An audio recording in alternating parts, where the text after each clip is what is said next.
Hello everyone, ഓസോ school of ഡിസൈൻ്റെ പുതിയൊരു വീഡിയോയിലേക്ക് എല്ലാവർക്കും സ്വാഗതം. ഇന്ന് ഞാൻ നിങ്ങളെ പരിചയപ്പെടുത്താൻ പോകുന്നത് സ്കെച്ചപ്പ് എന്ന് പറയുന്ന സോഫ്റ്റ്വെയറിനെ പറ്റിയിട്ടാണ്. സ്കെച്ചപ്പ് എന്ന് പറയുന്ന സോഫ്റ്റ്വെയർ വളരെ സിമ്പിളായിട്ട് നമുക്ക് യൂസ് ചെയ്യുന്നതും അതുപോലെ തന്നെ ഇൻഡസ്ട്രിയിൽ ഏറ്റവും അധികം യൂസ് ചെയ്യുന്ന ഒരു സോഫ്റ്റ്വെയറാണ് സ്കെച്ചപ്പ് എന്ന് പറയുന്നത്.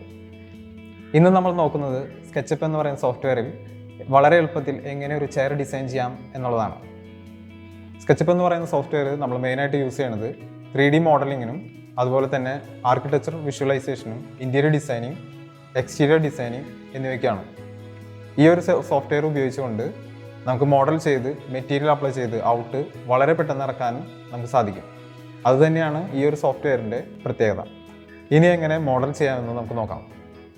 അപ്പോൾ സ്കെച്ചപ്പിൽ എങ്ങനെയാണ് ഒരു ചെയർ വരയ്ക്കണം എന്നുള്ളതാണ് കാണിക്കാനായിട്ട് പോകുന്നത്. അപ്പോൾ ഇതിൽ ഞാൻ ഇതിൻ്റെ പ്ലാൻ, ചെയറിൻ്റെ ഒരു പ്ലാൻ ഞാനിവിടെ ഓട്ടോകാഡിൽ വരച്ച് വെച്ചിട്ടുണ്ട്. അപ്പോൾ അത് സ്കെച്ചപ്പിലേക്ക് എങ്ങനെയാണ് ഇമ്പോർട്ട് ചെയ്യണം എന്നുള്ളതാണ് ഫസ്റ്റ് ചെയ്യാനായിട്ട് പോകുന്നത്. അതിന് വേണ്ടിയിട്ട് ഫയൽ, ഇമ്പോർട്ട്. ഇപ്പോൾ ഞാനിവിടെ ഈ ഒരു ചെയറിൻ്റെ ഓട്ടോകാഡ് ഫയൽ സേവ് ചെയ്തേക്കുന്നത് ഡൗൺലോഡ്സിലാണ് സേവ് ചെയ്തേക്കുന്നത്. അപ്പോൾ ആ ലൊക്കേഷൻ നിങ്ങൾ എവിടെയാണ് സേവ് ചെയ്തേക്കുന്നത് ആ ലൊക്കേഷൻ വന്നിട്ട് ആ ഒരു ഫയൽ സെലക്ട് ചെയ്യുക, ഇമ്പോർട്ട് കൊടുക്കുക. അപ്പോൾ നിങ്ങൾ ചെയ്ത് വെച്ചാൽ ആ ഒരു ഫയൽ ഇവിടേക്ക് ഇമ്പോർട്ട് ആയിട്ടുണ്ടാവും. ഇത് ഒറ്റ ഗ്രൂപ്പായിട്ടാണ് വന്നിട്ടുണ്ടാവുക. ഇപ്പോൾ ഇത് കുറേ അധികം പാർട്സായിട്ട് ഞാൻ ഡിവൈഡ് ചെയ്ത് വെച്ചിട്ടുണ്ട്. ഇത് ഹോം എല്ലാം കൂടി ഒരുമിച്ചുള്ള ഫയലാണിത്. ഇതെന്ന് ഉദ്ദേശിക്കുന്നത് ഒരു ചെയറിൻ്റെ സൈഡ് വ്യൂ ആണ് ഈ കാണിച്ചേക്കുന്നത്. ഇതതിൻ്റെ ബാക്ക് റെസ്റ്റിൻ്റെ പാർട്ടുകൾ കാണിച്ചേക്കുന്നത്.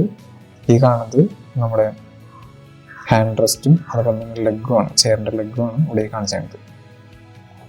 അപ്പോൾ ഇതിന് വേണ്ടിയിട്ട് ഞാൻ ഫസ്റ്റ് തന്നെ ചെയ്യാൻ പോകുന്നത്, ഇപ്പോൾ ഇതൊരു ഗ്രൂപ്പാണ് വന്നേക്കുന്നത്, ഞാനിതിനെ ഗ്രൂപ്പിൻ്റെ ഉള്ളിൽ കയറാം. ഗ്രൂപ്പിൻ്റെ ഉള്ളിലേക്ക് കയറാൻ വേണ്ടിയിട്ട് നമുക്ക് എഡിറ്റ് ചെയ്യണം. ഗ്രൂപ്പ് എഡിറ്റ് ചെയ്യാൻ വേണ്ടിയിട്ട് നമ്മൾ ചെയ്യേണ്ടത് എന്താണെന്ന് വെച്ച് കഴിഞ്ഞാൽ ആ ഒരു ഗ്രൂപ്പിൽ ഡബിൾ ക്ലിക്ക് ചെയ്താൽ മതി. അപ്പോൾ നമുക്ക് ആ ഗ്രൂപ്പിൻ്റെ ഉള്ളിലേക്ക് എൻ്റർ ആവും. ആ ഗ്രൂപ്പിൻ്റെ ഉള്ളിൽ നമുക്ക് ഫസ്റ്റ് ചെയ്യാനുള്ളത് ഇവിടുത്തെ ഈ ഒരു ഹാൻഡ് റെസ്റ്റും അതുപോലെ തന്നെ ലെഗും ആണ് ഫസ്റ്റ് ഡിസൈൻ ചെയ്യാനായിട്ട് പോണത്. അപ്പോൾ അതിന് വേണ്ടിയിട്ട് ഞാൻ ഈ ഒരു ഹാൻഡ് റെസ്റ്റും അതുപോലെ തന്നെ ലെഗും അടങ്ങിയൊരു റെക്റ്റാങ്കിൾ പാർട്ട് ഫസ്റ്റ് തന്നെ കോപ്പി ചെയ്യണം. എന്നിട്ട് ഗ്രൂപ്പിൻ്റെ പുറത്ത് വന്നതിന് ശേഷം അതിനെ പേസ്റ്റ് ചെയ്യണം. നമുക്കിത് ഇവിടെ Ctrl+V ഞെക്കിയിട്ട് ഇവിടെ പേസ്റ്റ് ചെയ്യാം, അല്ലെങ്കിൽ ഇതിൻ്റെ മുകളിൽ തന്നെ ആ ഒരു ഇത് പേസ്റ്റ് ചെയ്യണമെന്ന് വെച്ച് കഴിഞ്ഞാൽ ഇവിടെ എഡിറ്റിൽ പേസ്റ്റ് ഇൻ പ്ലേസ് കൊടുത്താൽ മതി. അതായത് നമ്മൾ എവിടെ നിന്നാണ് കോപ്പി ചെയ്തത് അതിൻ്റെ മുകളിൽ തന്നെ അത് പേസ്റ്റ് ആവും. പക്ഷേ അതിൻ്റെ താഴെ കിടക്കുന്ന ലെയർ എന്ന് പറയുന്നത് ഗ്രൂപ്പായിരിക്കും. അതുപോലെ തന്നെ ഇതിൻ്റെ ഇപ്പോൾ പേസ്റ്റ് ചെയ്തത് അതിൻ്റെ മുകളിലായിട്ടായിരിക്കും പ്ലേസ് ചെയ്യുന്നുണ്ടാവുക. പക്ഷേ അത് സ്റ്റിക്ക് ചെയ്യില്ല, രണ്ടും സെപ്പറേറ്റ് ആയിട്ട് തന്നെയാണ് നിൽക്കുക. ഇനി നമുക്ക് ഇതിൻ്റെ മുകളിൽ നമുക്ക് ഇതിൻ്റെ ബാലൻസ് പാർട്ടൊക്കെ വരച്ചെടുക്കാം. അപ്പോൾ ഇത് ഏറ്റവും തന്നെ ഇതിൻ്റെ ഫില്ല് ചെയ്യണം. ഇതിപ്പോൾ ഫില്ലായിട്ടല്ല ഇരിക്കുന്നത്. അപ്പം ഇങ്ങനെ ഒരു ലൈൻ വരച്ച് കൊടുക്കുക. ദെൻ നമുക്ക് ഇതിൻ്റെ ഉള്ളിലത്തെ ഈ ഒരു പാർട്ട് നമുക്ക് ആവശ്യമില്ലാതിന് വേണ്ടിയിട്ട് ഇറേസ് ചെയ്ത് തുടങ്ങാം. അതിൻ്റെ ഷോർട്ട് കീ എന്ന് പറയുന്നത് ഇ ആണ്. ഈ അല്ലാന്ന് വെച്ച് കഴിഞ്ഞാൽ ഈ ടൂൾ ബാറിൽ ഇവിടുത്തെ ഈ ഒരു ഇറേസർ ടൂൾ വന്നെടുത്താലും മതി. എന്നിട്ട് ഈ ലൈൻ മാച്ചിടാം. അതേപോലെ തന്നെ ഈ ഒരു പാർട്ട് ആവശ്യമില്ല, ഈ ഒരു പ്ലെയിൻ നമുക്ക് ആവശ്യമില്ല. അപ്പോൾ അത് കളയാൻ വേണ്ടിയിട്ട് ജസ്റ്റ് സെലക്ട് ചെയ്തിട്ട് ഡിലീറ്റ് ചെയ്യാൻ മതി. ആ ഒരു പാർട്ട് പോകും. പിന്നെ ഈ ലൈൻ നമുക്ക് ആവശ്യമില്ല, ഈ ലൈനും നമുക്ക് ആവശ്യമില്ല. അപ്പോൾ അത് കളയാൻ വേണ്ടിയിട്ട് ഇറേസർ ടൂൾ എടുക്കുക. ദെൻ ഇതിനൊരു തിക്നെസ് കൊടുക്കണം. നമ്മൾ ഹാൻഡ് റെസ്റ്റിന് ഒരു തിക്നെസ് കൊടുക്കണം. 6 സെൻറ്റിമീറ്റർ ആണ് കൊടുക്കുന്നത്. അതിന് വേണ്ടിയിട്ട് മേലേക്ക് ഏറ്റവും തന്നെ പുഷ് പുൾ ടൂൾ എടുക്കുക. ഇതിവിടെ കാണുന്ന ടൂൾ ബാറിൽ കാണുന്ന പുഷ് പുൾ ടൂൾ എടുക്കുക. അല്ലാന്ന് വെച്ച് കഴിഞ്ഞാൽ ഷോർട്ട് കീ ആയിട്ട് പി ഞെക്കിയാൽ മതി. പി അതിനുശേഷം ഏത് ഭാഗമാണോ നമുക്ക് പുഷ് ചെയ്ത് മുകളിലേക്കാണ് ഡ്രാഗ് ചെയ്യുന്നത് ഞാൻ. എന്നിട്ട് അതിൻ്റെ ഒരു വാല്യൂ ടൈപ്പ് ചെയ്ത് കൊടുക്കുക. മില്ലിമീറ്ററിലാണ്. അപ്പോൾ 600. അപ്പോൾ നമുക്ക് ആ ഒരു ഷേപ്പ് നമുക്ക് ബിൽഡായി വന്നിട്ടുണ്ട്. ദെൻ ഇതിനെ ഒരു ഗ്രൂപ്പാക്കി വയ്ക്കുക. ഏറ്റവും തന്നെ അല്ലാന്ന് വെച്ച് കഴിഞ്ഞാൽ അത് സ്റ്റിക്ക് ചെയ്യാം. അപ്പോൾ അത് കണ്ടിരിക്കാൻ വേണ്ടിയിട്ട് ഇതെല്ലാം സെപ്പറേറ്റ് ഗ്രൂപ്പാക്കി വെക്കണം. ട്രിപ്പിൾ ക്ലിക്ക് ചെയ്യുമ്പോൾ ആ ഒരു ബോഡി ഫുള്ളായിട്ട് നമുക്ക് സെലക്ട് ആവും. ദെൻ അതിനെ ഗ്രൂപ്പ് ചെയ്യാൻ വേണ്ടിയിട്ട് ഒന്നാമത് റൈറ്റ് ക്ലിക്ക് ചെയ്തിട്ട് ഇവിടെ മേക്ക് എ ഗ്രൂപ്പ് കൊടുക്കുക. അല്ലാന്ന് വെച്ച് കഴിഞ്ഞാൽ നമുക്കതിനെ ഷോർട്ട് കീ സെറ്റ് ചെയ്യാനായിട്ട് പറ്റും. ഷോർട്ട് കീ സെറ്റ് ചെയ്യാൻ വേണ്ടിയിട്ട് നമ്മൾ വിൻഡോ, പ്രിഫറൻസ്, ഇതിൽ ഷോർട്ട് കട്ട്സ് എടുക്കണം. ഇതിൽ വന്നിട്ട് ഇവിടെ വന്നിട്ട് സെർച്ച് ചെയ്യുക ഗ്രൂപ്പ്. ഇവിടെ മേക്ക് ഗ്രൂപ്പ് വന്നിട്ടുണ്ട്. മേക്ക് ഗ്രൂപ്പ് സെലക്ട് ചെയ്യുക. ദെൻ ഇവിടെ ഇതിൻ്റെ ഷോർട്ട് കീ, നമുക്ക് ഏത് ഷോർട്ട് കീ ആണ് കൊടുക്കേണ്ടത് അതിവിടെ ആഡ് ചെയ്യാം. അതിന് വേണ്ടിയിട്ട് ഞാനിവിടെ കൊടുക്കാൻ പോകുന്നത് Ctrl+G ആണ് കൊടുക്കുന്നത്. Ctrl+G അസൈൻ ചെയ്യാൻ വേണ്ടിയിട്ട് ഈ പ്ലസ് ബട്ടൺ ഞെക്കിയാൽ മതി. അപ്പോൾ ഈ ഒരു Ctrl+G ഇപ്പോൾ ഗ്രൂപ്പ് ആക്കാൻ വേണ്ടിയിട്ടുള്ള ഷോർട്ട് കീ ആയിട്ട് മാറി. അസൈനായി എന്നിട്ട് ദെൻ ഓക്കെ കൊടുക്കുക. ഇനി നമ്മൾ ഏത് സമയത്ത് ഏതെങ്കിലും ഒരു മോഡൽ ഗ്രൂപ്പ് ആക്കണമെന്ന് വെച്ച് കഴിഞ്ഞാൽ നമ്മൾ സെലക്ട് ചെയ്തതിന് ശേഷം Ctrl+G ഞെക്കിയാൽ മതി. അപ്പോൾ അത് ഗ്രൂപ്പായി മാറും. ദെൻ അടുത്ത് ചെയ്യേണ്ടത് നമ്മുടെ ഈ ഒരു പാർട്ടാണ് ചെയ്തെടുക്കേണ്ടത്. അതിന് വേണ്ടിയിട്ട് ബാക്ക് റെസ്റ്റ് ആണ് ചെയ്യേണ്ടത്. ബാക്ക് റെസ്റ്റ് നമ്മൾ ഇരിക്കുന്ന ആ ഒരു ഭാഗം അതാണ് ചെയ്തെടുക്കേണ്ടത്. അതിന് വേണ്ടിയിട്ട് ഈ ഒരു ഷേപ്പ് സെലക്ട് ചെയ്യുക. ഇതിപ്പോൾ ഇവിടെ കണ്ടാകുമല്ലോ, ഈ ഒരു ഭാഗം ബാക്ക് റെസ്റ്റ്, പിന്നെ ഇരിക്കുന്ന ഒരു ഭാഗം അതും കൂടി നമ്മൾ സെലക്ട് ചെയ്യുക. ദെൻ അത് കോപ്പി ചെയ്യുക, Ctrl+C. അതിന് ശേഷം ഗ്രൂപ്പിന് പുറത്ത് വന്നതിന് ശേഷം Ctrl+V ഞെക്കുക. Ctrl+V ഞെക്കി കഴിഞ്ഞാൽ നമുക്ക് എവിടെ വേണമെങ്കിലും അത് കൊണ്ടുപോയി പ്ലേസ് ചെയ്യാം. ഇതിൻ്റെ മുകളിൽ തന്നെ ചെയ്താൽ മതി എന്ന് വെച്ച് കഴിഞ്ഞാൽ നമ്മൾ എഡിറ്റിൽ വന്നിട്ട് പേസ്റ്റ് ഇൻ പ്ലേസ് കൊടുക്കാം. അപ്പോൾ അതിൻ്റെ മുകളിൽ തന്നെ അത് പേസ്റ്റ് ആവും. ഗ്രൂപ്പിന് പുറത്ത് അതിൻ്റെ മുകളിൽ തന്നെ പേസ്റ്റ് ആവും. അതിനുശേഷം ലൈൻ ടൂൾ വെച്ചിട്ട് ഇതിൻ്റെ എഡ്ജുകളൊക്കെ മാർക്ക് ചെയ്യുക. എഡ്ജുകളെല്ലാം മാർക്ക് ചെയ്യുക. അത് ഫില്ലാകാൻ വേണ്ടിയിട്ട് നമ്മളത് ചെയ്യണത്. അതിനുശേഷം നിങ്ങൾക്ക് അത് വേണമെങ്കിൽ സെപ്പറേറ്റ് ചെയ്യാം. ബാക്ക് റെസ്റ്റ് ചെയ്യാൻ Ctrl+C, Ctrl+V.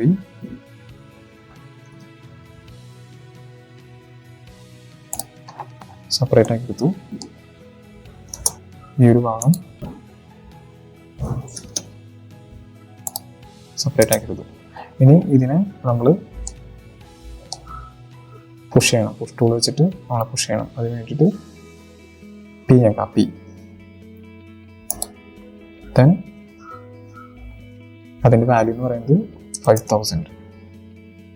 നമുക്ക് 50 സെൻറ്റിമീറ്റർ ആണ് വേണ്ടത്. അപ്പോൾ 5000 ആണ് കൊടുക്കുന്നത്. അതുപോലെ തന്നെ ബാക്ക് റെസ്റ്റ് നമ്മൾ എന്ത് ചെയ്യുക, അതുപോലെ തന്നെ പുഷ് ചെയ്യുക. ഈ ഒരു ലെവലിൽ തന്നെ പുഷ് ചെയ്ത് വെച്ചു. 3D മോഡലാക്കി മാറ്റാം ഇതിനെ. ഇത് മൊത്തമായിട്ട് ഗ്രൂപ്പ് ആക്കാം. ഓരോന്ന് സെപ്പറേറ്റ് ഗ്രൂപ്പ് ആക്കണം ചെയ്യുന്നത്. Ctrl+G ഞെക്കുക. അപ്പോൾ അത് ഗ്രൂപ്പായി. ഇതെല്ലാം സെലക്ട് ചെയ്ത് Ctrl+G ഞെക്കുക. അപ്പോൾ അത് അടുത്ത ഗ്രൂപ്പായി. ഇതിന് ശേഷം നമ്മളിതിനെ റൊട്ടേറ്റ് ചെയ്യണം.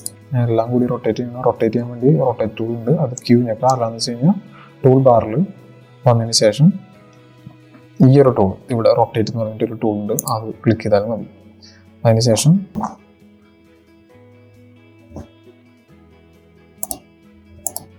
ഒരു പോർഷൻ എടുക്കുക. ഇത് മൂവ് ചെയ്ത് വയ്ക്കുക. അതിന് വേണ്ടിയിട്ട് മൂവ് ടൂൾ എടുക്കുക. എം ആണ് മൂവ് ടൂളിൻ്റെ ഷോർട്ട് കീ എന്ന് പറയുന്നത്.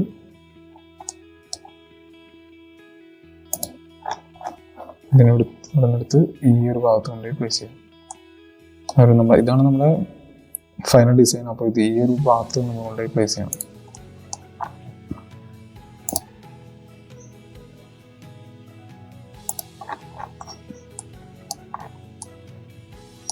അതുപോലെ തന്നെ ഓരോ പാർട്ട് എടുത്തിട്ട് ഇവിടെ കൊണ്ടുപോയി പ്ലേസ് ചെയ്യാണ് ചെയ്യണേ. ഇനി അടുത്ത പാർട്ട് സെലക്ട് ചെയ്യാം. മൂവ് ടൂൾ ഇടുക.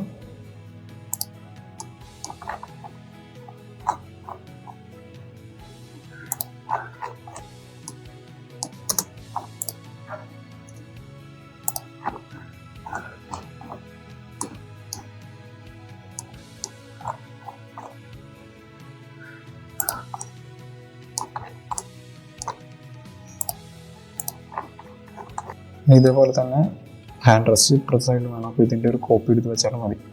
അപ്പോൾ ഇത് ഞാൻ ഒരു കമ്പോണൻ്റ് ആക്കാനായിട്ടാണ് പോകുന്നത്. കമ്പോണൻ്റ് ആക്കുന്നത് എന്താണെന്ന് വെച്ച് കഴിഞ്ഞാൽ ഇതിൽ ഈ ഒരു ഹാൻഡ് റെസ്റ്റിന് എന്തെങ്കിലും എഡിറ്റോ അല്ലാന്ന് വെച്ച് കഴിഞ്ഞാൽ എന്തെങ്കിലും ഡിസൈനൊക്കെ കൊടുത്തു കഴിഞ്ഞാൽ അത് രണ്ടിനും ഒരേപോലെ വരാൻ വേണ്ടിയിട്ട് ഞാനിത് കമ്പോണൻ്റ് ആക്കണം. അതിന് വേണ്ടിയിട്ട് G ഞെക്കാം. G ആണ് അതിൻ്റെ ഷോർട്ട് കീ.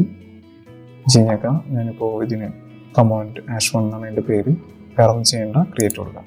ഇപ്പോൾ ഇതൊരു കമ്പോണൻ്റ് ആയിട്ട് മാറി. ഇനി ഇതിൽ നിന്ന് എത്ര കോപ്പി എടുത്ത് വെച്ച് കഴിഞ്ഞിട്ട് നമ്മൾ ഏതെങ്കിലും ഒരെണ്ണം എഡിറ്റ് ചെയ്ത് കഴിഞ്ഞാൽ എല്ലാത്തിനും ഒരു എഡിറ്റ് റിഫ്ലക്റ്റ് ആവും. അപ്പം അതിന് വേണ്ടിയിട്ട് മൂവ് ടൂൾ എടുക്കാം. കൺട്രോൾ ഞെക്കാം. കൺട്രോൾ. അപ്പം അവിടെ നമുക്കത് കോപ്പി ചെയ്യാനായിട്ട് പറ്റും. ദെൻ അതിനെ മൂവ് ചെയ്തിട്ട്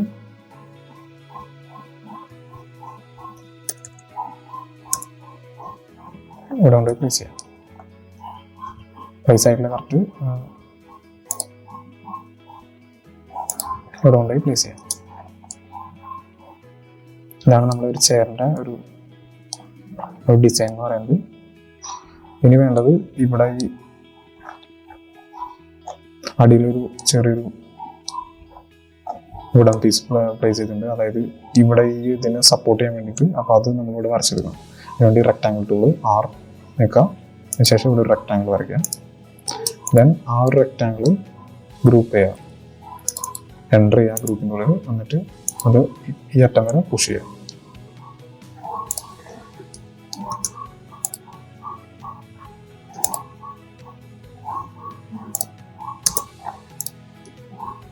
അതുപോലെ തന്നെ ഈ ബാക്ക് റെസ്റ്റിന് ഒരു സപ്പോർട്ട് കൊടുത്തിട്ടുണ്ട്. ആ ഒരു സപ്പോർട്ട് വരച്ചെടുക്കുക. അതിന് റെക്ടാങ്കിൾ ടൂൾ എടുക്കുക, ഇതിൻ്റെ മുകളിൽ വരയ്ക്കുക. ദെൻ ഇതിനൊരു ഗ്രൂപ്പാക്കി വേണ്ട. എന്നിട്ട് ഗ്രൂപ്പിൻ്റെ ഉള്ളിൽ കയറാം. ഡബിൾ ക്ലിക്ക് ചെയ്താൽ മതി ഗ്രൂപ്പിൻ്റെ ഉള്ളിൽ കയറാനായിട്ട്. എന്നിട്ട് എഡിറ്റ് ചെയ്യാം. എഡിറ്റ് ചെയ്യാനായിട്ട് ഇത് പുഷ് ചെയ്ത് ഇപ്പുറത്തേക്ക് ഇവിടെ വരെ എത്തിക്കുകയാണ് ചെയ്യേണ്ടത്.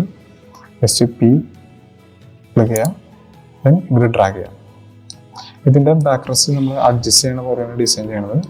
അപ്പോൾ അതിന് വേണ്ടിയിട്ട് ഇവിടെ ഒരു ഗ്രോ ഇട്ട് കൊടുക്കണം. 3 ഗ്രോ, അതായത് 3 സൈസിൽ ഇതിൻ്റെ ബാക്ക് റെസ്റ്റ് അഡ്ജസ്റ്റ് ചെയ്യുന്ന രീതിയിലാണ് ചെയ്യണത്. അതിന് വേണ്ടിയിട്ട് ഇതിൻ്റെ ഉള്ളിൽ കയറാം, ഗ്രൂപ്പിൻ്റെ ഉള്ളിൽ കയറാം.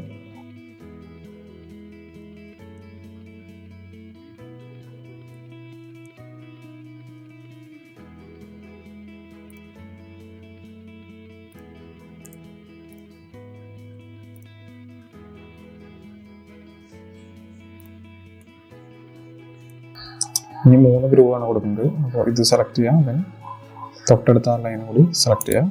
ദെൻ ഇത് മൂവ് ചെയ്തേക്കാം. Move tool plus control. അപ്പോൾ കോപ്പിയും കൂടിയാവും. അതിന് വേണ്ടിയിട്ടാണ് കൺട്രോൾ കൂടി ഞെക്കുന്നത്. ദെൻ ഇവിടെ മൂവ് ചെയ്ത് വയ്ക്കാം. ഒരു കോപ്പിയും കൂടി നമുക്ക് ചെയ്യണം. അതിന് വേണ്ടിയിട്ട്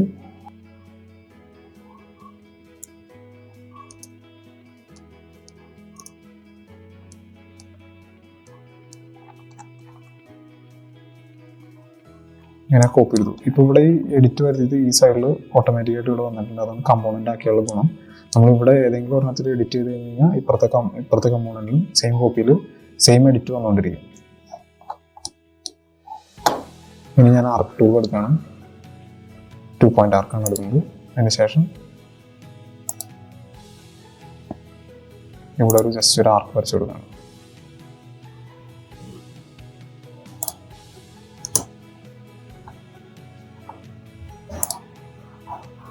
ഇതിനെ കോപ്പി ചെയ്തിട്ട് ഇവിടെയും കൂടി പ്ലേസ് ചെയ്യാൻ പോകണം.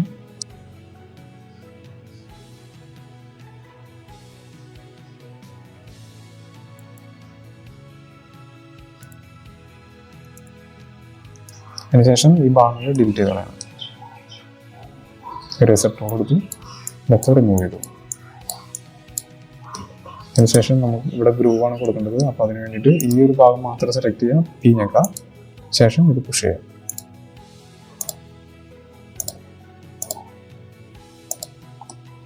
ഇപ്പോൾ ഇവിടെ ഒരു ഗ്രൂവ് വന്നു. അതേപോലെ തന്നെ ഇവിടെയും ആ ഒരു ഗ്രൂവ് വന്നിട്ടുണ്ട്. ലൈൻ ടൂൾ എടുത്തിട്ട് ഈ ഒരു ഭാഗം വരച്ചെടുക്കണം വേണ്ടത്.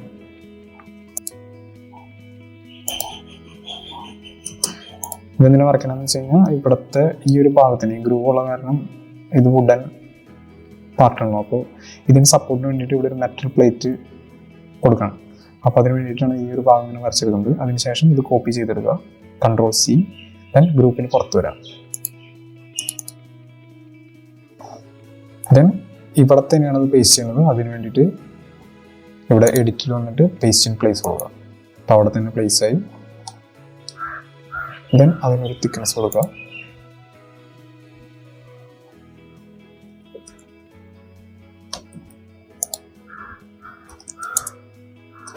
ആണ് തിക്നെസ് കൊടുക്കുന്നത്.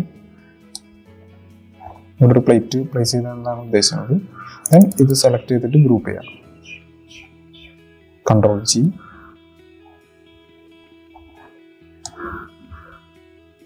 ദെൻ ഇതിൻ്റെ ഒരു കോപ്പി എടുത്തിട്ട് ഇതേപോലെ തന്നെ ഇപ്പുറത്തും പ്ലേസ് ചെയ്യണം.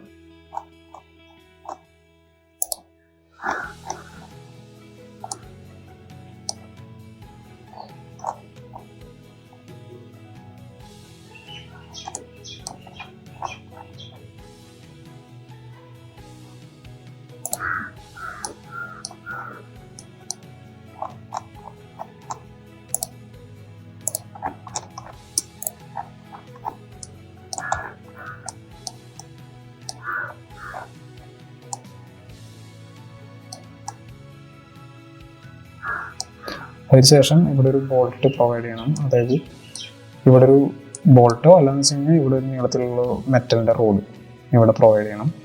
അപ്പോൾ അതിന് വേണ്ടിയിട്ട് ഞാനിവിടെ ജസ്റ്റ് ഒരു സർക്കിൾ വരയ്ക്കണം. സർക്കിൾ എടുക്കാനായിട്ട് ഒന്നാല് സി ഞെക്കുക, അല്ലാന്ന് വെച്ചാൽ ഇവിടെ ടൂൾ ബാറിൽ ഇവിടുത്തെ സർക്കിളിൻ്റെ ടൂൾ എടുത്താലും മതി. അപ്പോൾ ഇവിടെ ഒരു സർക്കിൾ വരയ്ക്കണം.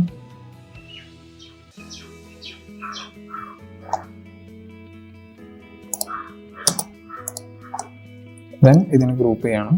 കൺട്രോൾ ജി ഞെക്കുക. അതിനുശേഷം ഗ്രൂപ്പിനുള്ളിൽ കയറിയതിന് ശേഷം ഇതിന് പുഷ് ചെയ്യുക, ആ സൈഡിലേക്ക് പുഷ് ചെയ്യുക.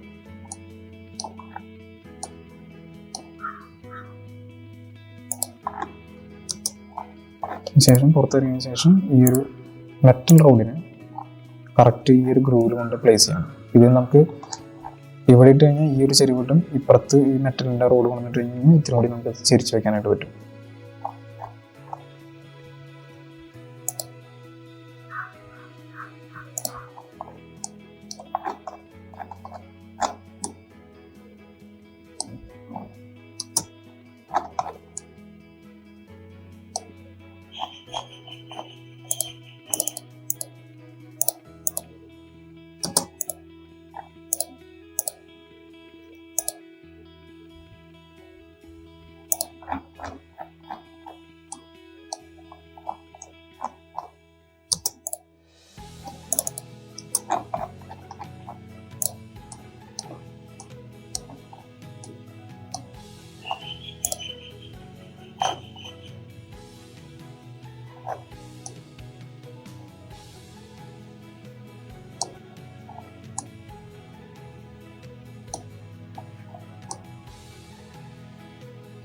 ഇതുപോലെയാണ് ഒരു ചെയർ ഡിസൈൻ ചെയ്യുക. ഇത് പല രീതിയിൽ നമുക്ക് ഡിസൈൻ ചെയ്യാനായിട്ട് പറ്റും. പല വലുപ്പത്തിലും പല ഷേപ്പിലും ഡിസൈൻ ചെയ്യാനായിട്ട് പറ്റും. ഇതാണ് ഇതിൻ്റെ ഈ ഒരു ചെയറിൻ്റെ മോഡലിംഗ് സെക്ഷൻ. സ്കെച്ചുകൾ വളരെ എളുപ്പത്തിൽ ഡിസൈൻ ചെയ്തെടുക്കാനായിട്ട് പറ്റും.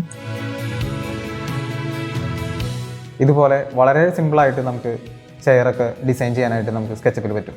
അതുപോലെ തന്നെ D5 റെൻഡർ, ലൂമിയോൺ, അൺറിയൽ എഞ്ചിൻ എന്നീ സോഫ്റ്റ്വെയറുമായി ക്ലബ്ബ് ചെയ്തുകൊണ്ട് വാക്ക് ത്രൂ അനിമേഷൻ വരെ നമുക്ക് ഈ ഒരു സോഫ്റ്റ്വെയർ വെച്ചിട്ട് ചെയ്യാനായിട്ട് പറ്റും. ഇതുപോലുള്ള വീഡിയോകൾക്കായി ഈ ചാനൽ സബ്സ്ക്രൈബ് ചെയ്യുക, ലൈക്ക് ചെയ്യുക, ഷെയർ ചെയ്യുക. ഓസോ സ്കൂൾ ഓഫ് ഡിസൈൻ ഓഫർ ചെയ്യുന്ന കോഴ്സുകളായ BSc interior design, diploma in interior design എന്നീ കോഴ്സുകളുടെ വിവരങ്ങൾ അറിയുന്നതിനായി താഴെ കാണുന്ന നമ്പറിൽ ബന്ധപ്പെടുക. അടുത്തൊരു വീഡിയോയുമായി നമുക്ക് വീണ്ടും കാണാം. അതുവരേക്കും ബൈ.